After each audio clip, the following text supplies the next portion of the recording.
Local recording. Okay, recording has started. I always say that every single time, like, recording has started. Oh, look at the title intro. Oh, so fancy. Because everybody, ladies and gentlemen, welcome to the very sixth episode of Off the Record, a show where we discuss the weekly news around Chico, Chico Steak, and Chico, California. There's three Chicos, lots of Chicos. Chicos, Chicos, Chicos. The date is October 3rd, 2013. I'm Jeff Baird, the video editor at The Orion, and joining me today is none other than the illustrious Quinn Western, managing editor at The Orion. Quinn.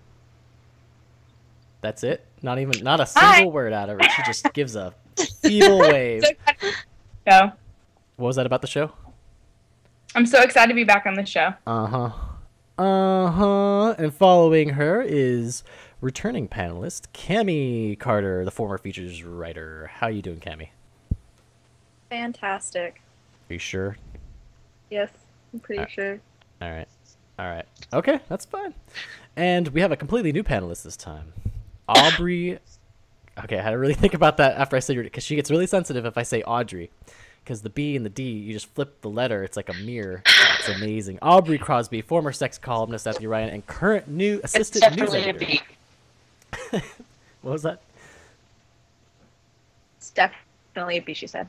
Oh man, this is so awkward because now I have it. I have her camera full screen right now. We're getting choppy at the end. Oh, okay. I'm sorry about that. So let's go out to full screen. And this week we got a lot of topics. In fact, a lot of topics. I mean, we got like 3, which is about the normal amount. So maybe it's not a lot. Maybe it's just about normal. The first topic of discussion is "Overthinking is Sabotage," written by Paul Smeltzer.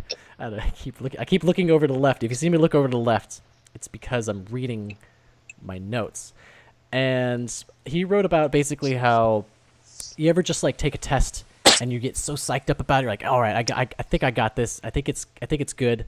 And then you like take it, and then you realize that like you read the question, you just like blank. You're like, I don't know how this works. I think that okay. That was my chair. That was definitely my chair. If you guys can hear that. And I can't help but think this is. I don't know if it's a problem with. Is it? I don't even know if there's no problem. There's no problem at all. But the way I've started approaching life to avoid this problem of just drawing blanks on exams and just like psyching myself out for things is to just not think about anything ever and just wing it. Like, I had a job interview. I don't know what you guys are laughing about right now. A true Jeff Winger. It is. Like, I like randomly, like this weekend, I went to like a job fair for this company. And like I kind of went into it and I was just like, all right, how big is this thing? Like, I don't know, I guess I'll sign up for it just because, like, you know, if I get denied, no big deal. If I get the job, that's cool. And then like I showed up and there's like 1,000 people like applying for the position. I'm like, whoa, this is like a really big deal. And I just kind of went into the interview like, yeah, I'm Jeff. I like money. I like a lot of money. And I kind of just totally didn't even think about all like the things they could possibly ask me. Like, they asked me crazy things like, if you were on a ship and it crashed on an island with 9 other people and the island was full of zombies, what would you do? Like, I'm not even joking. That was an actual interview question, and I couldn't believe it. I was like, well, I guess I'd find weapons. Like, I don't know. But I find that if I find that I become more real of a person if I just improvise everything and never have to plan. I don't know. What are your guys' thoughts? I talked for far too long. This show's all about you guys, not me. I'm just here to moderate. I go into tests, like, people study right before a test, like they're in class and like they're reading the notes. I'm just like, if I don't know it by now, I don't know it. So I just don't tend to overthink it. I try not to, or else I'll get all anxious and then I really will know nothing and all my questions will be wrong. And now I'm overthinking and I don't even have a test. Yes, right now. I'm already starting to stress about it. Like, I can't sleep at night. Oh God. No, I'm the exact same way. I'm like I don't ever take notes in class. There might be like specific times where like I'll write down a formula, but like I won't actively take notes and sit there and just like scribble something down because that doesn't mean anything to me. I feel like if I'm writing something down, I can't listen and understand how they're trying to teach me how to do it, I guess. I don't know. Aubrey? That makes sense. I don't know. I don't really, I take notes like a mad woman. I really do, but I don't study that much. Like right now I should be studying for my stats test tomorrow, and I don't because like Cammie said, if I don't know it by now, I'm not going to know it when the test comes around, so why stress myself out about it? I'll wake up in the morning and I'll be like, oh crap, I didn't study for that math test, but I never do. So. If I get an F, I earned an F. If I get an A, I earned an A. Even Oh my though- God. Do you ever study? No, Just she like- No. Cammie's my roommate. She knows best. She studies for other things, but stats, never seen it. You know, one time I was trying to study for this, I think it was like a History 103 exam my freshman year. I was like fall semester freshman year in the dorms, and I came home to study and my mattress was gone. So, I mean, I think that was just a sign that I shouldn't study. I took that as a sign like, Aubrey, you don't need to study. There's nothing for you to sit on. Just go out and enjoy your day. Took a drink of water. I was gonna spit it out. Oh my Who's There's gonna be all types of that. They didn't. Never studied again. They didn't steal anything else from your room, just the mattress?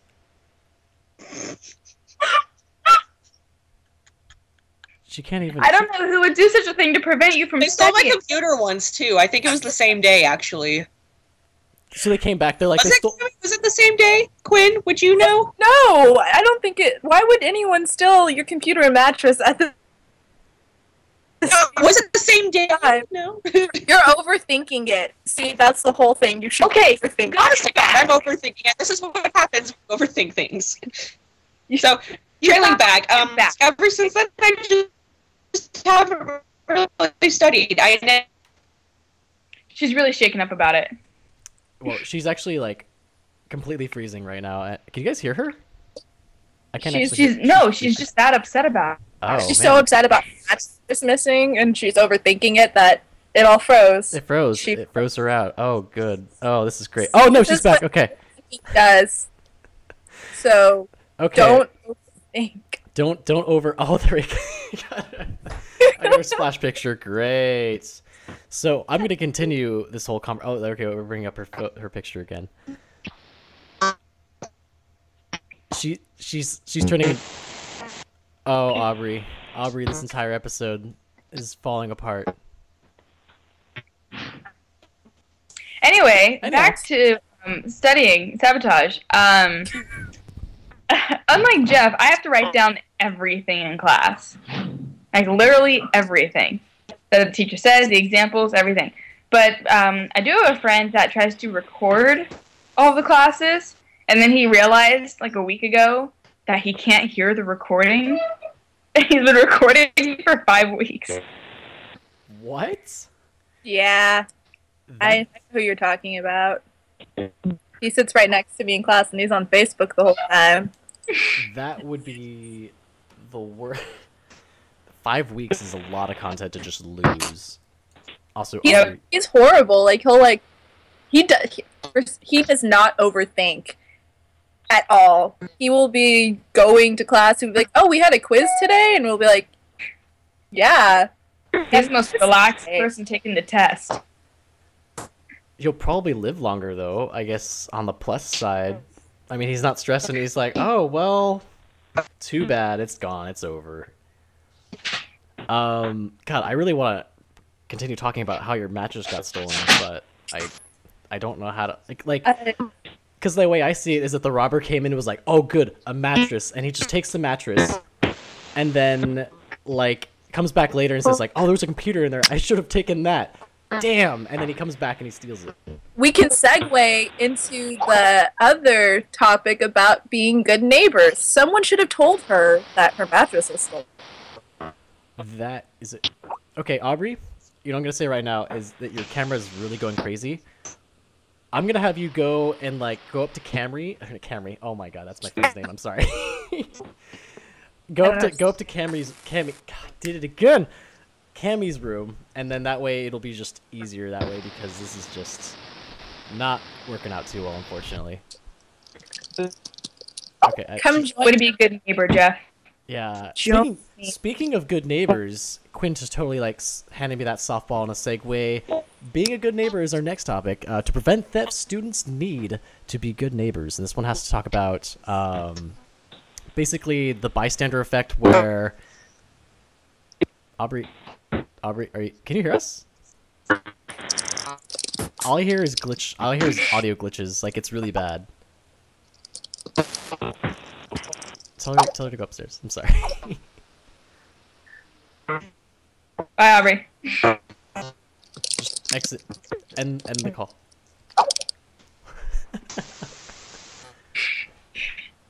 So, good neighbors. Anyhow, good neighbors. Basically. So that was the editorial topic. What was that? That was the editorial topic this week. It was indeed. It is not just related to just Chico. It's funny, you can actually see her picture there, so we'll just leave that really nice picture of her. It's I actually have a perfect example of that editorial. Yes. So, the editor-in-chief, Ben Mullen, one time in his apartment complex, his former roommate's bike is locked up outside. And the former roommate's former sports editor and opinion editor at the Orion. And I guess in the middle of the night, someone was trying to steal it. And the neighbor upstairs actually yelled at him and chased him off. So that's literally being a good neighbor. How did he... Okay, hang on one sec. I have to fix this because now the camera's all... And I had to make a jump cut because as Aubrey's internet connection is really bad, they actually happen to be in the same house. But... we had to keep them in separate rooms because that way we have separate cameras for everybody. But right now, it looks like we have to have 2 people on camera, which is fine for all purposes. It makes it easier. That said, we're back. I'm sorry about all the lower thirds. Everything's all like not all over the place, but it's like very haphazardly placed on there. So yeah, the editorial has to talk about basically the bystander effect in terms of stealing it. And also, I might have cut in the part where your entire sorority got their bike stolen. And I've personally never had anything stolen from me, and now that I say that, someone's going to basically steal my bike, essentially. Down some wood. Knocked on my head. I'm so paranoid of like getting my stuff stolen. Like my bike, I have like 2 locks on it, and I have like one for the back, one to like put the wire through the front to make sure it doesn't get stolen. But now it's like, I don't even know. I didn't ride my bike like all last year because one of our friends, before school even started, he was an RA. He parked his bike on campus to go to one of their meetings, and like the day of, it was a new bike. He literally just got it. He was really happy, and then it was stolen. Exactly what happened to me this summer. I took my boyfriend's bike to the rec, and it was like noon. And I went to the rec. I was there for an hour. I came out, bike was gone. And, he was in San Jose and out of town, so I had to go to UPD, my boyfriend's bike got stolen, and because it wasn't my bike, they had to call him and tell him, which was really awkward, but... Oh. So I had to buy him a new bike, that was the deal, because it was my fault, but I locked it up and everything. They cut the lock, they took it and everything. Whole thing was gone. How much does it cost? Like, how much do you guys usually pay for your bikes? Like... Well, I got his, one of our friends was selling it, so I got it from him for $80, and then the bike that got stolen, he got at the bike auction for $90. Bike auctions typically usually, really cheap, and they're all the bikes that get impounded and stuff, so they're used, but, they get you around. I got my bike for my birthday, so I don't even know how much it cost. Oh. La-di-da. I got my first bike as a hand-me-down for my sisters, and then I found another one in my garage, so I started using it. You just found one in your garage? Someone left after a party and said we could keep it, so I just kept it. I remembered that. And it's a great bike. Wait, is that the one you're still using now? Yes. Yeah, her name's Carla. Oh, Ben's bike? Oh, man. It's my bike. Oh, it's, Whose was it originally? It was Emilio's sister's bike. Oh, okay. I don't know. That said. It's funny because after we've done in our print issue as well as online and video, which one of my videographers did a video for bike theft, like how prevalent bike theft is, because like as soon as someone talks about bike theft, like all these people come out of the woodwork like, oh yeah, I had my bike stolen. Like everybody gets their bike stolen. Like I had no idea it was like that rampant of a problem, but apparently it is, and everybody says they lock up their bikes. I'm of the opinion that they probably don't lock it up the proper way that they should, because there's like a very specific way that you should do it, and it has to do with like putting the lock through the back seat, the back triangle, like the back tire frame, and then you have a cable lock going to the front, so that way like it's very hard to. No wonder your bike's never gotten stolen. Yeah, yeah, I know, because it takes me like 5 minutes to set up myself, and they're just be like, I don't want to deal with For that. anyone to try to steal. I've been told that I should take off my front wheel myself and carry it to class. And lock up the rest of the bike. I've seen people that do that, but that seems like that is like hardcore. Like maybe if I had like a couple $1,000 bike, I'd maybe do that, but I might as well walk to school. yeah. No point. That takes too much time. Like it's funny because I was talking to my roommate and he's like, why don't you just lock up the front wheel? Because I'm like, the front wheel is like the easiest to steal. He's like, yeah, but that's the thing. It's the easiest to steal, so people take it. I'm like, what are they gonna do with my front wheel? If someone out there can tell me what they do with just stealing the front wheel, because I see it all the time. They take like and then they remake a bike. Yeah. So they'll like really? Yeah, they'll steal the seats, like a they'll steal chop shop. everything, and they'll just remake the bike. It's like a big bike theft chop shop chain. That's such a crackhead thing to do. Like, just take the front wheel. Like, yeah, I'm gonna take this, like make like a Frankenstein bike like that. And then you opposite. Like I was walking home past like between the physical science building and the amphitheater today, and on that bike rack there's like one really nice bike, and then like 3 racks over there was just a front wheel and a lock and nothing else. So I mean, no one's stealing that front wheel. It's because it's easier to buy a front wheel than a frame, I guess. So I mean, yeah, I mean, one of our friends freshman year, actually Quinn's old roommate, like her seat was stolen. Oh yeah, they took her seat. Like they didn't take the rest of the bike, they just took the seat. That happened to my sister too. This is depressing. This is depressing because it's like it's really good seat. The pettiest of the crimes is stealing bikes, and even just like I want to take the seat. Like they're just gonna walk around with like just the seat, like probably to sell. Who's gonna buy just a seat? That's another thing. I don't know what they do with it. Unless the person that had their seat stolen. It's the crime that keeps on giving. You take a seat, and then you have to go find another seat to put on yours, and then it's a vicious cycle. It's just terrible. And I mean, you call it a petty crime, but we're in Chico, which is a college town, and most college kids have bikes. So is it really that petty? It's like, I don't know. I mean, go steal some. Go be more hard of a thief. Like, go steal a car. Go steal like gold bars. I don't know. Gold bars. Yeah, really? Yeah. Go to the. They have those. I'm sure there's a gold bar shop somewhere. Bank of America. They have to go find it. That's the hard part. They actually have to work for it. They don't just like walk down the street. Oh, so treasure map. And that's why we have so many bike thieves. That's why. Yeah, they're everywhere. Gold bars when bikes just every corner. Ah, that bike's my favorite color. Let's take it. Why not? That's probably what they're thinking. They're probably like, "That's blue. I love blue." Next time I see a pink bike, I'm on that. Please. It is really easy though when people don't lock up their bikes correctly. I know because as a prank, I kidnapped my boyfriend's bike my freshman year. We did. I helped her with that. And I made it a Facebook page. So I made a scavenger hunt for him that he was friends with. Chasing Wheels on Facebook. And so I posted pictures of this bike being suspended from Butte Hall and like all over Chico. And he had to like chase it down. And after that, he remembered to lock his bike up. It's a lot of fun, and it got the point across, but the best thing about it, in my opinion, is that every year on Ben's birthday, it's also a bike's birthday on Facebook. Yeah, it is.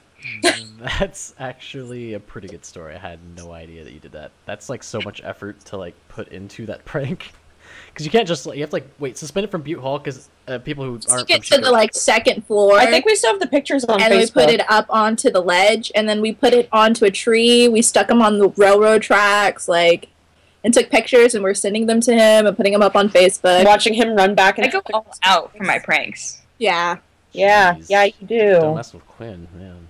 Hence Aubrey's missing mattress and computer. Quinn is the reason I never study anymore. I was going to sit on my bed, I was going to use my computer, I was going to study some history, and I was like, oh, well, now what? I guess I go to the dining hall.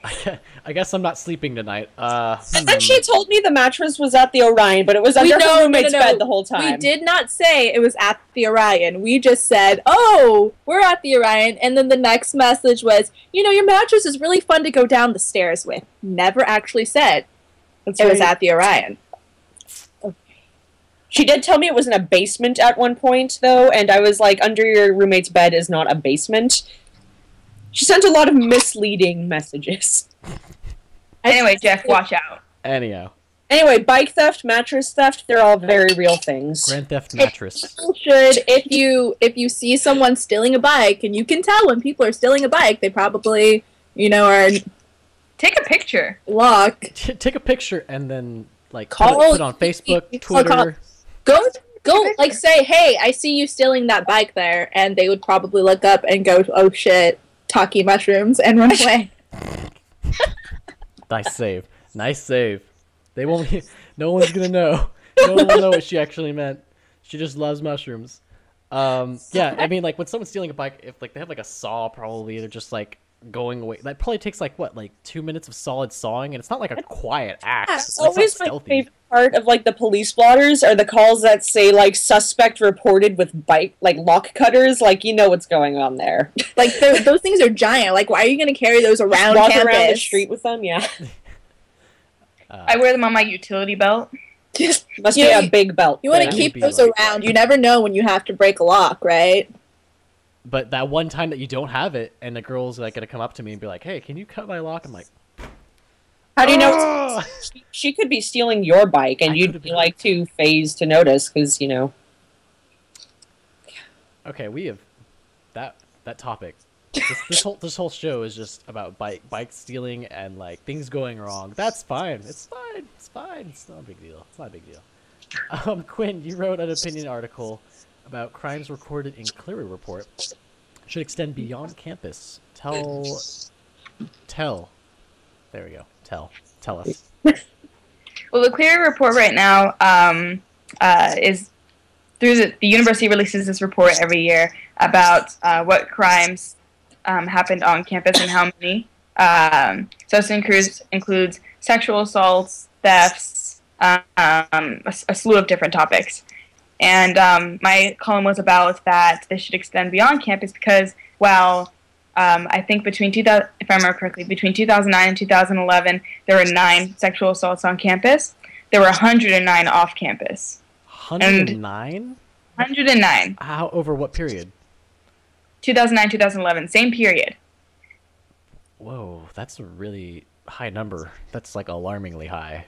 Yeah, and obviously, at least there's got to be some of those are Chico State students. And I think if it affects Chico State students, they should know how many of those off-campus crimes were Chico State students or were involved in that. So I think that there should be some collaboration between UPD and Chico PD to make those numbers happen.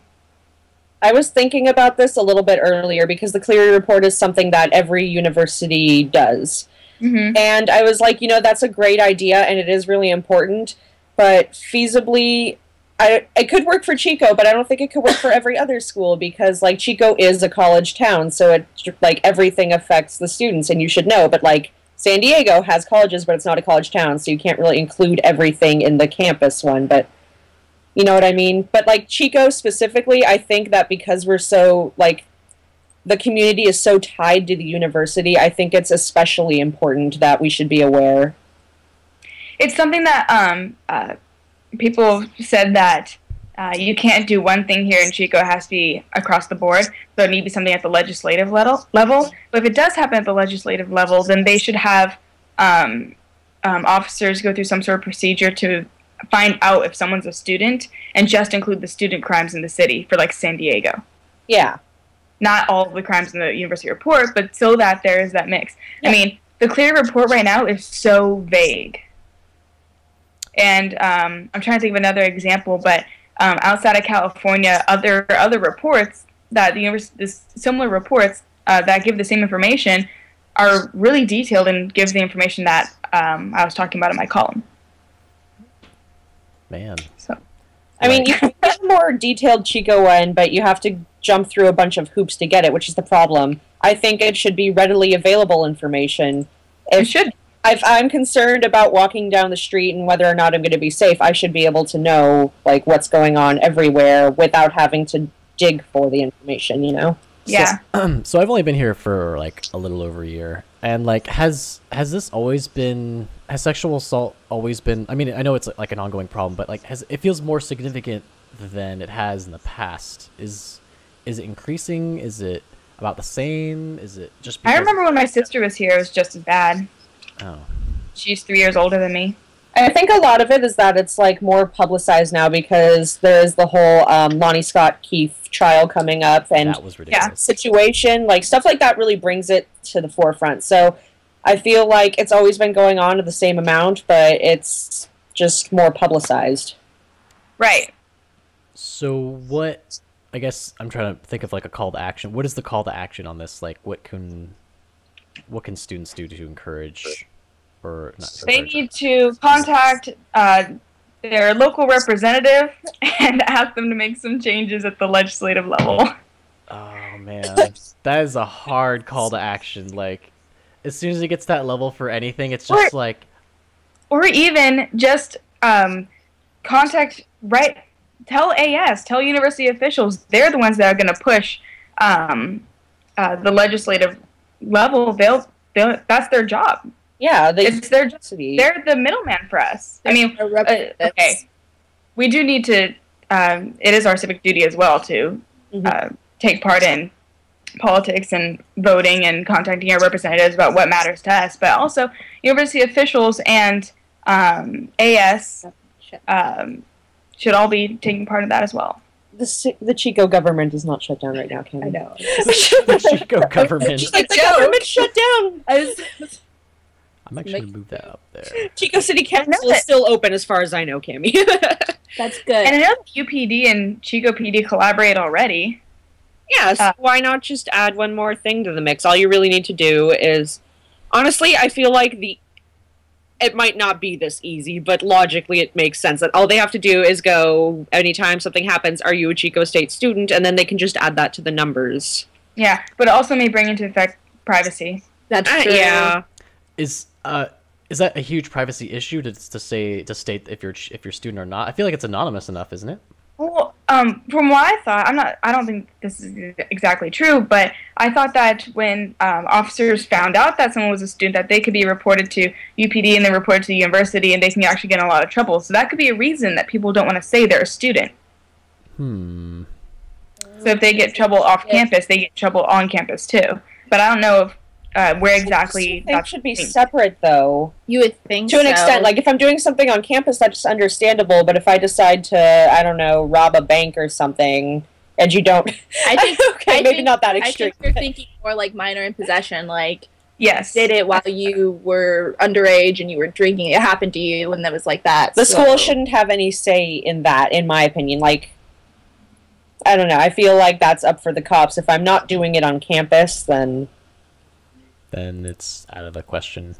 I mean, it would still be cool to know, like, hey, this many Chico State students were involved in stuff outside of the campus, crimes, etc., but the school shouldn't have any say in, like, reprimanding them, so I don't see why should be an issue. Or what would occur. We should check up on that. if you think about it, because it's like you're representing the school, too, type of deal. But would the school be getting your name? Would it just be them asking, are you a Chico State student or not, and then them reporting the fact that it happened to a Chico State student and not to the person that it was happening to? Like, you keep the name, then that wouldn't be a problem, because then technically, like, what can the school do if they don't have your name? Yeah, it's true. True. With that said, that is all the topics. We've exhausted all of them. I apologize for the odd technical difficulties. I've tried to remedy them. Everything's are still a little weird, but I think in the end it's going to work out. There'll be some odd editing, which you've probably already experienced if you get to this point. And so you can find out more about all our stories. I'll have them linked to the below at the description, and you can see them there. They will link to our website, theorion.com. We've got it recently refinished. And by recently, it's probably been about, like, what, 3 to 4 weeks? 3 weeks? Yeah, about that. About 3 weeks. It feels like it's been like, I feel like I've aged and like had like 6 lifetimes since that's happened, because my life, man, my life is just a whirlwind of video. If you have any other suggestions for this, whoa, I can actually hear myself like buzz. That was really weird. If you have any suggestions for the show, or if you think you want to add, comment on things you hate, things you like, whatever it may be, add them to the YouTube comments. God forbid that I get those crazy. I've had there's some weird YouTube comments that come up. Don't be like the crazy people. Just be a sane viewer and type like a type normally. Examples? I don't want to get into it. It's just weird. Just weird. Just be normal. And I will read them. I generally read them anyways, but still. That said, you can reach us at all of our little Twitter handles. Aubrey Crosby, who's on the left, at Aubrey Crosby. Just at Aubrey Crosby, right? Yes. I didn't mess that up. Okay, good. Just making sure. Fantastic. Cami Carter at Golden Notes. What was that, Quinn? I said tweet me, #OTR. You should totally tweet me. Oh yeah, I should totally make that hash. Hashtag off the records. And you can find Quinn Western at Quinn_Western. And everything's on the screen that you can see because it's on the screen so that you can see it. So I'm just reiterating everything that you can see. And I really need to write an ending for the show, but I really don't because it's different every week. You stay classy? So sometimes I say classy, but I just... There's nothing classy. Generally, I'll just say... See you next time. See you next week, Wildcats. I'll see you guys next time. When? And we're doing the black fade out. You guys sounded like robots. It was fantastic. I saw mad gesturing and everyone's lips were moving, but all it was like... I have an idea. And then it got staticky, and then it'd go back to that. It was fantastic.